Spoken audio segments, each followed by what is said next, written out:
Attaque contre la résidence du chef de l'État en février 2011. La vérité va bientôt éclater. Les accusés commencent à passer aux aveux. Le procès est toujours en cours et la prochaine audience est fixée au 1er juillet prochain. Apollinaire Malumalu et son équipe étaient ce mardi au Palais du Peuple. La nouvelle équipe investie a été reçue par Oba Minakou. Malumalu a souligné que seul le bureau de la Chambre basse du Parlement doit les installer. Et puis les ponts Maréchal totalisent 30 ans déjà, 3 décennies qui méritent bien d'être fêtées. À l'occasion, une cérémonie est organisée à Matadi en présence d'une délégation du gouvernement ainsi que plusieurs députés nationaux et provinciaux. On fera le point dans ce journal avec Valdo Simoyamba, notre envoyé spécial sur place. Ravi de vous retrouver, bienvenue à vous et merci d'être avec nous pour vous informer. Direction le Palais du Peuple, après la prestation de serment à la Cour suprême de justice, les membres du bureau de la CENI, avec à leur tête bien sûr l'abbé Apollinaire Malumalu, ont été reçus ce mardi par le président de l'Assemblée nationale, Oba Minakou. Le nouveau président de la CENI a souligné que seul le bureau de la Chambre basse du Parlement doit les installer afin de leur permettre de travailler efficacement. Électoral national indépendant. Après avoir prêté serment le vendredi dernier à la Cour suprême de justice, le nouveau bureau de la CENI présidé par l'abbé Apollinaire Malumalu a été reçu ce mardi en audience par le président de l'Assemblée nationale, Oba Minakou, accompagné d'autres membres. À la veille des échéances électorales, les 13 membres du bureau Malumalu ont effectué leur première visite auprès de l'organe délibérant. Objectif, partir sur de nouvelles bases pour la réussite du processus électoral. C'est une équipe qui va travailler ensemble et qui, à coup sûr, fera que les élections se passent de manière crédible et de manière transparente. Présent au grand complet au Palais du Peuple, le nouveau membre du bureau de la CENI se déclare prêt à relever les défis qui se profilent à l'horizon avec l'appui de tous. Puisque moi, c'est toute la République qui est consciente des défis. Parce que, comme vous le savez, le monde électoral, il se fait avec plusieurs parties prenantes. Nous avons l'administration électorale, mais bien sûr, vous avez toutes les autres parties prenantes. Ce que nous pouvons souhaiter, que chaque partie prenante prenne ses responsabilités. Quant à nous, nous prendrons les nôtres. Les bureaux sortants de la CENI, après avoir conféré avec les comités des sages présidés par l'honorable Jeannette Kabila, Ngoï Mulunda et toute sa suite, ont échangé avec le président de l'Assemblée nationale pour établir les modalités des remises et reprises entre les bureaux Malumalu et les bureaux Ngoï Mulunda. Après avoir contribué efficacement à l'arbitrage dans la sélection de nouveaux membres du bureau de la CENI, dans le respect du délai constitutionnel, les bureaux de l'Assemblée nationale s'activent pour permettre à la nouvelle équipe de la CENI de pouvoir débuter leurs fonctions sur de bonnes bases. Vous connaissez sûrement le pont Maréchal. Cette gigantesque architecture totalise 30 ans déjà, 3 décennies qui méritent bien d'être fêtées. Justement, à l'occasion, une cérémonie est organisée à Matadi, cérémonie à laquelle prennent part une délégation du gouvernement, plusieurs gouverneurs de province ainsi que les députés nationaux et provinciaux. Et nous allons en faire le point avec Valdo Simoyamba qui est là sur place comme notre envoyé spécial pour le Bas-Congo.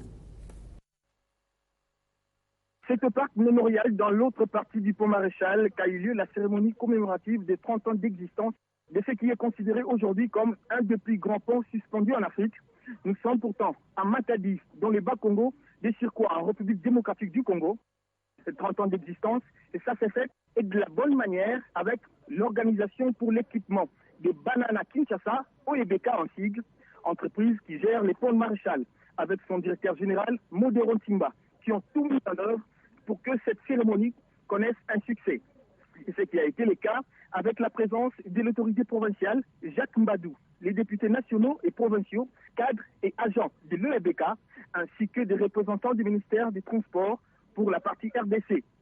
C'est une cérémonie commémorative énormément prise en considération par le gouvernement japonais, représenté par son ambassadeur, les membres de la JICA et des vétérans qui ont apporté leur contribution dans la construction de cet édifice qui est considéré comme symbole privilégié de l'amitié entre la République démocratique du Congo et le Japon, un des passages clés au développement économique de la ville de Matadi et de la province du Bas-Congo. Et cette cérémonie s'est poursuivie à l'hôtel Lédia avec la projection d'un film historique sur la construction du pont Maréchal avec des explications des experts japonais qui se sont apaisantis, notamment sur le projet de renforcement de la gestion du pont et de sa maintenance. Depuis Matadi, dans le Bas-Congo, Valdo Simoyamba pour Télé 50. Merci Valdo pour ces détails. On te retrouve tout à l'heure, cette fois pour le début du tour cycliste, un autre événement dans les Bas-Congo. Attaque contre la résidence du chef de l'État en février 2011. La vérité va bientôt éclater au grand jour à la prison centrale de Makala. Les langues des assaillants commencent à se délier et passer aux aveux. Le procès est toujours en cours et la prochaine audience aura lieu, quant à elle, le 1er juillet prochain. Le colonel Baselé Bama confronté avec Dieudonné Epumba, l'une des têtes d'affiche du groupe de ceux qui sont accusés d'avoir attenté à la vie de Joseph Kabila et des institutions de la République. Il vient de confirmer devant la haute cour militaire qu'il y a eu bel et bien tentative de renversement du pouvoir en place.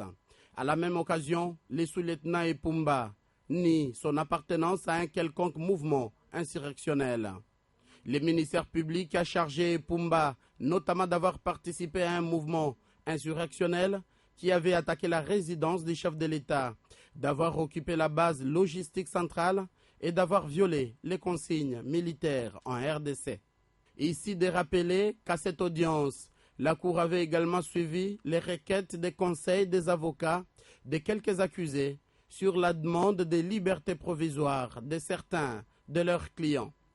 Le colonel Massungi, juge président de cette Cour, a promis d'y répondre à l'audience fixée au lundi 1er juillet prochain. En attendant, il poursuit avec sérénité l'instruction d'autres prévenus. Affaire des étudiants congolais arrêtés en Inde, la réaction congolaise n'a pas tardé et elle est ferme. Le gouvernement congolais avait des excuses du gouvernement indien, la libération des étudiants arrêtés, les contrôles médicaux devant certifier leur état de santé, mais également la poursuite en justice de tous les auteurs responsables de ces agressions. Aux familles des victimes, par ailleurs, il a été demandé de se tranquilliser étant donné que la situation est prise en main par l'autorité compétente. Monsieur l'ambassadeur, nous avons convoqué l'ambassadeur de l'Inde à Kinshasa pour lui transmettre les protestations officielles du gouvernement de la République démocratique du Congo, comme il se devait, à travers le ministère des Affaires étrangères, et signifier à l'ambassadeur de l'Inde certains points essentiels. Premièrement, c'est la libération immédiate et sans condition de tous les étudiants congolais qui sont en état d'arrestation en Inde. Deuxièmement, c'est le contrôle médical qui doit se faire pour certifier l'état de santé de nos étudiants après les violences qu'ils ont subies. Troisièmement, nous avons exigé que les auteurs de ces actes barbares soient arrêtés, poursuivis et traduits devant la justice indienne.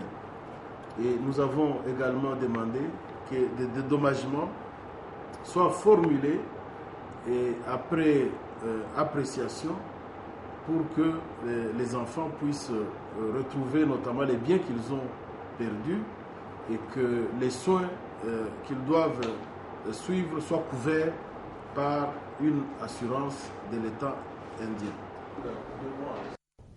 Les nouvelles de province, nous allons au Katanga où a été lancée la campagne nationale de communication et vulgarisation de la décentralisation et c'est le vice-premier ministre en charge du budget qui l'a fait. Daniel Mkoko Samba en a profité pour prouver à la population que la décentralisation est la seule voie pour faciliter les rapprochements des populations au centre des décisions.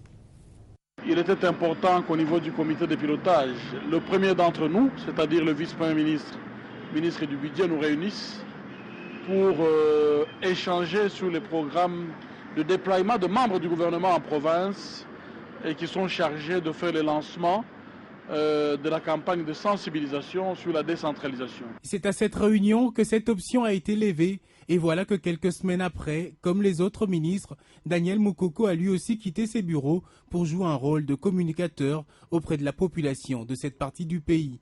Une campagne qui consiste donc pour les membres du gouvernement à dire à la population ce qui est fait, les défis ainsi que les perspectives, mais qui ne pourra marcher qu'avec l'implication des uns et des autres. Que la société s'approprie, que les acteurs politiques s'approprient ce processus. C'est le premier grand défi. Ainsi, devant ce public diversifié, en présence du gouverneur Moïse Katumbi et Kyungu Akumwanza, président de l'Assemblée provinciale du Katanga, la mauvaise interprétation sur la décentralisation qui a suscité de controverses n'avait plus de place. L'assistance a été édifiée sur notamment la force de la décentralisation qui réside dans le rapprochement des populations au centre des décisions. L'élection des gouverneurs partant des assemblées provinciales en est une preuve. Également la loi sur la libre administration des provinces mise en place par le gouvernement de la République. On reste au Katanga, il y a déjà 4 mois depuis que l'Office congolais de contrôle a signé le contrat de performance avec le gouvernement congolais. Alors, place à présent au résultat. Est-ce que l'OCC est devenu performant? Qu'est-ce qui a été fait? Est-ce que ce contrat est respecté par les directions provinciales? Voilà pourquoi le président du conseil d'administration, Jean-Pierre Mbala, est allé évaluer sur le terrain à Kasumbalesa dans la province du Katanga. Regardez. 4 mois après l'accord de performance entre l'Office congolais de contrôle OCC et le gouvernement congolais, Jean-Pierre Mbala Kassanda, président du conseil d'administration de cette entreprise de contrôle, est allé évaluer sur terrain à l'agence de Kasumbalesa. Accueilli par les différents responsables de services œuvrant à Kasumbalesa et les agents de l'OCC, le PCA s'est entretenu avec le staff dirigeant de l'OCC Kasumbalesa et les représentants des employés. Satisfait de la collaboration entre agents et les services rendus au laboratoire de l'OCC dont l'accréditation sur le plan mondial sera bientôt effective, Jean-Pierre Mbala a eu l'occasion pour féliciter et encourager les agents et cadres de l'OCC à Kasumbalesa. Notre travail, c'est les encourager une bonne collaboration, les encourager à aller de l'avant, faire encore plus, ça va arriver à faire accréditer nos laboratoires. Enfin, c'est ça notre objectif, mais être déjà coté, c'est-à-dire avoir atteint la performance à 80%, c'est dans les conditions actuelles, je le répète encore, où nous sommes amputés de nos moyens, de nos ressources financières. Je crois que ça a été l'occasion pour nous de les féliciter. Dans une visite guidée au guichet unique de Kasumbalesa à Whisky, le PCA et sa délégation ont été édifiés sur le déroulement des opérations douanières à partir du bâtiment administratif jusqu'au scanner. Nous avons été dans les installations de la DGDA où nous pouvons voir ce qui pouvait être fait comme ça de manière systématique par les manutentionnaires, c'est-à-dire procéder au déchargement et au rechargement. Maintenant, c'est fait via les scanners. Ce sont des avancées en termes de la révolution de la modernité. À la frontière, le PCA Mbala a exploré le bâtiment qui abrite les 4 services œuvrant à la frontière avant de visiter le laboratoire de l'OCC. C'était une occasion pour lui de confirmer la modernisation des infrastructures à la frontière de Kasumbalesa. On revient ici à Kinshasa, écho de partis politiques. Jour des rassemblements, c'est mardi 18 juin pour le Parti du Peuple pour la Reconstruction et la Démocratie et PPRD. Objectif, saluer la récente décision lavant de tout soupçon de détournement des émoluments de députés de la majorité comme de l'opposition par son secrétaire général Évariste Bouchab. Souvenez-vous, à l'époque, Bouchab était président de l'Assemblée nationale. Je vous informe que la commission de l'Assemblée nationale chargée d'enquêter des arriérés des émoluments des anciens députés a blanchi le secrétaire général. C'est le message principal de cette rencontre à laquelle la majorité des cadres du parti et partisans de toutes ses composantes, y compris de l'intérieur du pays, ont répondu présent. Le message va être transmis en toutes les 4 langues nationales et le français, la langue officielle. Ensemble, réjouis de cette décision, tous vont entonner des chants en l'honneur d'Évariste Bouchab, secrétaire général de ce parti, de même pour l'initiateur du parti, qui est et reste le président de la République. Actuellement, le parti compte une centaine de députés nationaux à l'Assemblée nationale, preuve de sa force. Tout compte fait, le rassemblement du jour le prouve aussi en termes de mobilisation. Il ne suffit pas de dire, il faut le démontrer. Quand ils disent que le PPRD est en train de chuter, moi je dis que nous avons 135 députés. Quand ils disent que le secrétaire général du PPRD a commis des gaffes, le Parlement l'a lavé. Alors, tous ceux qui veulent obtenir des avantages sur le dos du PPRD, qu'ils sachent d'avance qu'ils ont échoué. Présentement député national, Évariste Bouchab, qui à ce rassemblement n'était pas présent, pourra enfin, auprès de ses collègues députés, se sentir encore plus à l'aise à la vérité et en triompher. On change de chapitre. Prenez une minute pour soutenir une famille contrainte de fuir. C'est le thème 2013 retenu par le Haut Commissariat des Nations Unies pour les réfugiés. Une façon de faire connaître au public la situation des réfugiés et de déplacés internes dans plusieurs pays. À Kinshasa, le HCR n'agira pas seul. Il sera soutenu par la société Vodacom Congo pour mobiliser un nombre considérable de personnes. Puisque cette journée s'adresse à tous, les militaires n'ont pas été mis à l'écart. Pour que la commémoration soit effective, les officiers de Kankokolo ont été formés chez eux sur les différentes problématiques liées à la situation des personnes forcées de fuir les affres de guerre. Une seule famille déchirée par la guerre, c'est déjà trop. C'est le leitmotiv des campagnes de sensibilisation du Haut Commissariat des Nations Unies pour les réfugiés, campagne qui a fait aussi l'objet d'un échange avec la presse locale pour préciser les contours de cet énième anniversaire. Maintenant, nous appelons à l'action. Ça veut dire qu'on invite les populations à prendre une seule minute pour soutenir une famille forcée de fuir. En une minute, on peut tout perdre. En une minute, un enfant peut être séparé de ses enfants. Mais en une minute également, on peut apporter un sourire. En une minute, on peut apporter de l'espoir dans la vie de ces personnes. En une minute, on peut apporter un appui. Donc c'est cela la spécificité cette année. Depuis 2011, la division du HCR pour les relations extérieures a adopté une approche plus stratégique en créant des événements diversifiés et puisqu'il ne peut agir seul, il bénéficie du soutien de Vodacom Congo. Nous allons accompagner le HCR dans l'organisation, dans la logistique de la journée mondiale des réfugiés et nous avons décidé d'offrir une minute de communication gratuite à notre base d'abonnés pour qu'à leur tour, chacun de nos abonnés ait la possibilité de partager autour de lui ces histoires dramatiques des réfugiés, de déplacés internes. Pour commémorer la Journée mondiale des réfugiés 2013, le HCR organise à Kinshasa 3 activités majeures. En plus de la formation des militaires et des étudiants, une caravane motorisée dans la ville de Kinshasa est prévue le 19 juin 2013 et la cérémonie officielle interviendra le 20 juin prochain. Ce sera à la salle Congo Loisirs. Et en sport, ça sera une première en RDC. Le premier tour cycliste du Congo aura bel et bien lieu en partant de Matadi. Et c'est justement ce mercredi 19 juin à Matadi que prévu l'ouverture. Le coup d'envoi de l'épreuve sera donné par le Premier ministre Augustin Matata. Un pognon de précision avec notre envoyé spécial sur place, Valdo Simoyamba. La ville de Matadi se couche en ce mardi 18 juin sous la lèvre du premier tour cycliste international de la République démocratique du Congo, dont le go sera donné par le Premier ministre Matata Pogno en présence de plusieurs autorités, les ministres de la Jeunesse, Sport, Culture et Arts, les députés nationaux et provinciaux du Bas-Congo. Ce 19 juin, le go sera donné sur le pont Maréchal, dont on a commémoré ses 30 ans d'existence. Ce mardi, tout est déjà mis en place pour que ce premier tour cycliste soit une réussite. Le gouvernement congolais s'est lui investi à cet effet. Ce premier tour revêt un caractère international par le fait qu'il connaît, outre les cyclistes de la République démocratique du Congo qui vont prendre part, la participation de 9 autres pays, la France, le Bénin, le Rwanda, la Côte d'Ivoire, le Burkina Faso, le Congo-Brazzaville, l'Ouganda et la Tanzanie. De la ville de Matadi où sera donné le go ce 19 juin, les coureurs vont parcourir plusieurs autres villes et dans les Bas-Congo pour virer vers le Bandundu à travers la ville de Kenge, Massimanimba et Kikwit pour enfin boucler à Kinshasa, capitale de la République démocratique du Congo. Ces premiers tours cyclistes international au plus tard, le 29 juin prochain. Depuis la ville de Matadi, Valdo Simoyamba pour les comptes de Télé 50. Merci Valdo et bon séjour à toi.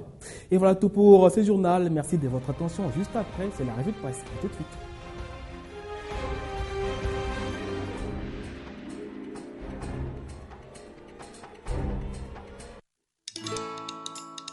Dans la vie, nous avons tous des rêves, objectifs et aspirations.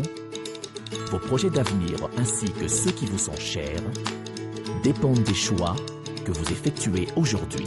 C'est pourquoi la Raobank a créé Renaissance, le nouveau compte d'épargne qui vous propose un meilleur taux rémunérateur à court et à moyen terme.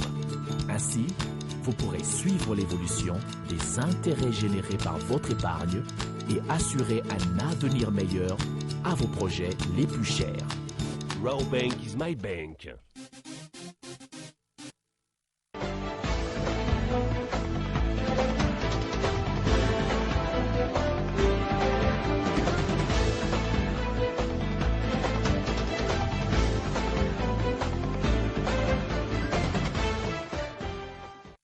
Les rendez-vous du kiosque et des médias en ligne, la revue de presse. Aujourd'hui, c'est avec Charlotte Iwaba. Bienvenue. Merci Freddy. Alors, ouvrons cette revue avec cet éditorial, j'allais dire, de Forum des As sur les découpages. Un grand piège pour les Congolais. Le découpage territorial, bien que constitutionnel, peut aussi constituer un piège en cette période, à en croire cet édito de Forum des As, vu les multiples revendications du M23 sous l'instigation de Kigali pour l'autonomisation du Kivu. Il y a lieu de se poser quand même plusieurs questions, surtout lorsque ce mouvement rebelle pro-rwandais estime que le pays est trop grand pour être dirigé à partir de Kinshasa. Le découpage territorial est bel et bien prévu dans la constitution de la RDC, cela est vrai, mais lorsque la nation est menacée, on peut utilement la revoir pour demander à tous les élus du peuple de prendre des dispositions transitoires pour post-opposer le découpage, que des Congolais guidés sans doute par ignorance ou par l'oubli se mettent même à appuyer sur l'accélérateur comme si le découpage territorial était vraiment la priorité des priorités. Or, nul n'ignore que la priorité pour la population, c'est l'électricité, l'eau, bref, le social de Congolais. Et bonne question à se poser. Oui. En une de quotidien de la capitale, c'est mardi également, Charlotte, ce titre, Matata a reçu 5 anciens premiers ministres. Oui, le sujet est à la une de Congo Opportunities. Le chef du gouvernement de la RDC a fait honneur à ceux-là qui l'ont précédé à la primature. Parmi les premiers des ministres honoraires présents, nous pouvons citer André Boboli Kolokonga, Joseph Singaoudjou, Évariste Mabimulumba, Léon Kengo Adondo, Adolphe Mozito.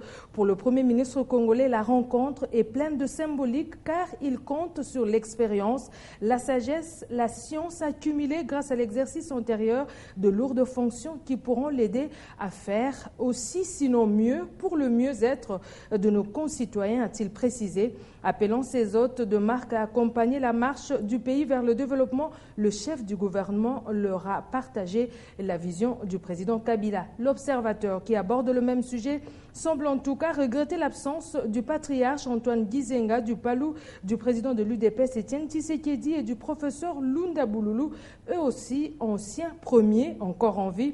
L'observateur se l'explique vite. Pour le premier, c'est évidemment son grand âge. Le second ne pouvait que rester fidèle à sa ligne de conduite politique. Et pour dire sacré signal de reconnaissance de la part de Matata Mponyo. Et fait. Pour finir, divisé sur la Syrie, les G8 s'unissent contre le paradis fiscaux. Déjà, le 14 juin, Oxfam.France précisait les attentes.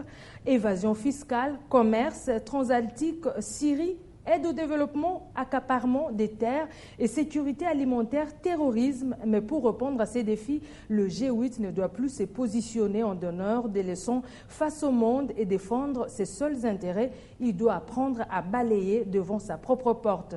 À ces sommets écrits, la Libre.be, la Syrie a été de nouveau évoquée.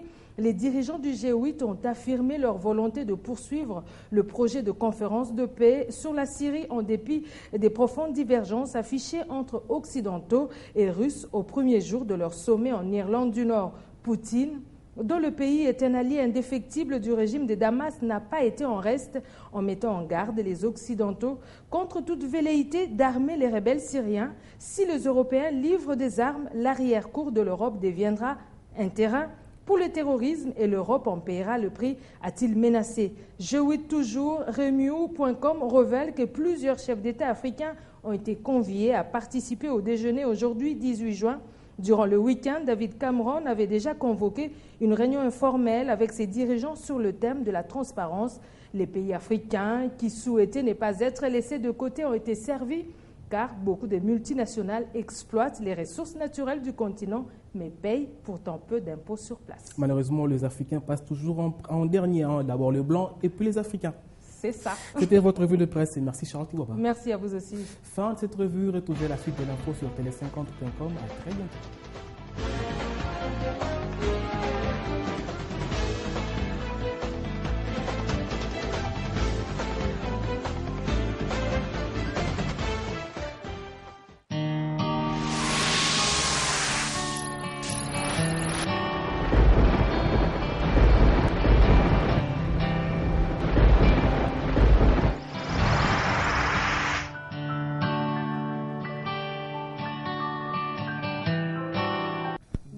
Bienvenue sur Télé 50. Voici les températures qui couvriront toute l'étendue de la République démocratique du Congo ce mercredi.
Un roc martien analysé par le ROVA de la NASA baptisé Opportunity contient des argiles formées d'eau non acide, un environnement qui serait potentiellement adapté pour que d'anciennes formes de vie aient pu y vivre.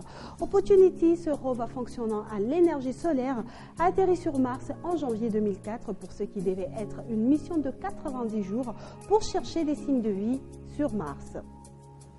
C'est la fin de notre bulletin météorologique. On se dit à très bientôt sur Télé 50.